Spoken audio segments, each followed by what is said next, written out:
Oh, he's a young Shiba Doodle, and he's in here for some training.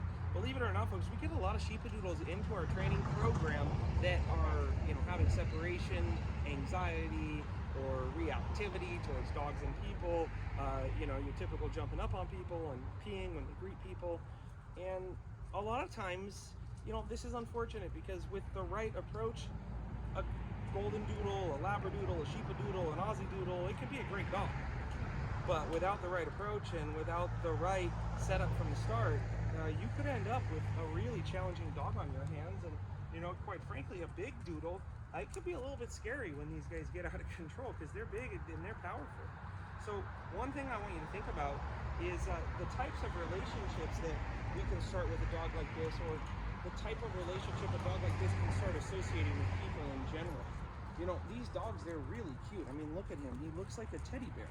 So there is a tendency to just want to get this dog riled up and, pet him. And I've noticed as I've been handling him, he wants to jump on me, put his mouth on me, stuff that really is not appropriate for a dog of his size.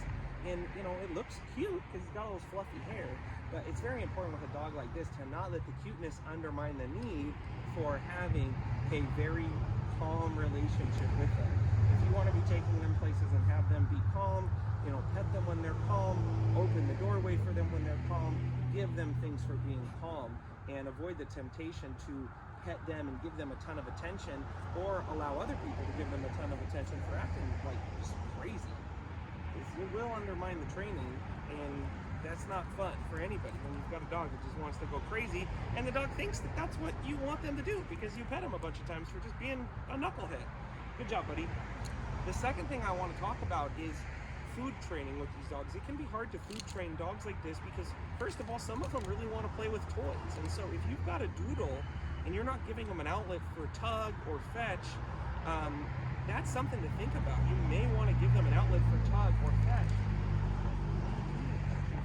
Maybe in their genetic makeup, part Labrador, part Golden, or part Doodle, that they need to chase things. And so it's really important that you're using toys and play to fulfill them. And if you want to get them excited, you're doing it, with toys.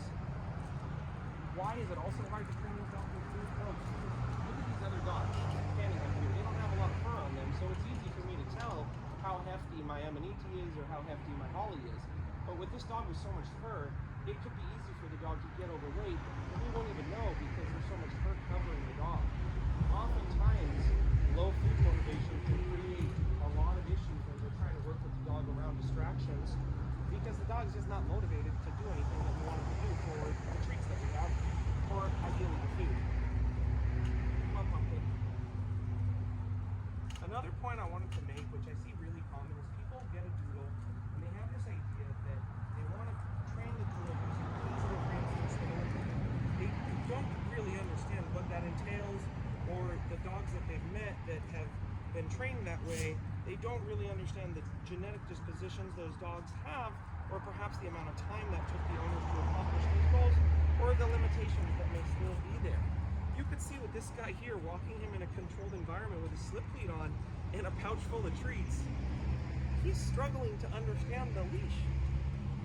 So the idea that, using a halty for this type of dog, or a prong collar, a slip lead, even a remote collar is bad, well, I would, ask yourself, who did you hear that from, and go meet their dog and ask yourself, is this the type of dog I want one day? And is this dog even similar to my dog? And is this even possible to accomplish with my dog? Because my dog may have a very different disposition. We meet these doodles that are super mellow, super calm, and yeah, they're super easy to train. A 5-year-old child could train them with dog food and a piece of dental floss as the leash. But we also meet these doodles that are so strong and so robust and so determined, it's really not fair for the owners to think they're going to be able to train them without training tools. The last point I want to make is just how important it is that you crate train these dogs and you teach them how to go to their bed on command. We have to realize that the poodle is a working dog, and if your dog has this type of working DNA where they're going to get really excited, it's so important that you teach them an off switch. You teach them, hey, go to your bed, go to your crate.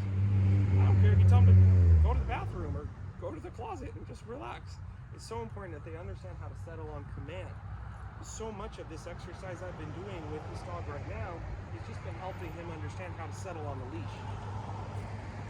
And despite what happens, come on buddy, to not panic, to not pull, to not, go buck and buckle on me, but to just stay calm with me. Wherever I'm going, he should stay calm. Holly, go on. And, not be pulling me around, not be rushing to do anything because, quite frankly, it's a working dog and a lot of these doodles can be very big and powerful.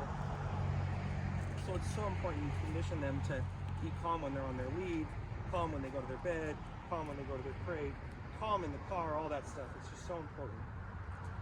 So that's all folks, just a video here with Obi-Wan Kenobi talking about these doodles and some of the situations that we see as trainers.